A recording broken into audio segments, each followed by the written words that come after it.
భద్రాద్రి కొత్తగూడెం జిల్లా ఎస్పీ ఎదుట 14 మంది మావోయిస్టులు లొంగిపోయారు. లొంగిపోయిన వారిలో 5 దళ కమాండర్లు, 9 మంది దళ సభ్యులు ఉన్నారు.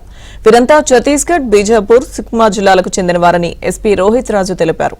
ఆదివాసీల అభివృద్ధి, సంక్షేమం కోసం తెలంగాణ ప్రభుత్వం నిర్వహిస్తున్న కార్యక్రమాలకు ఆకర్షితులై అజ్ఞాతాన్ని వీడి జనజీవన స్రవంతిలో కలుస్తున్నారని చెప్పారు.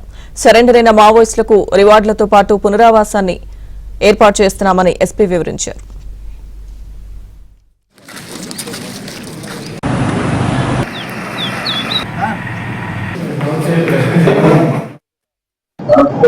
ఈ రోజు భద్రాద్రి కొత్తగూడెం జిల్లా పోలీసు ఎదుట 14 మంది నిషేధిత సిపిఐ మావోయిస్ట్ పార్టీకి చెందిన 14 మంది ఉండిపోవడం జరిగింది.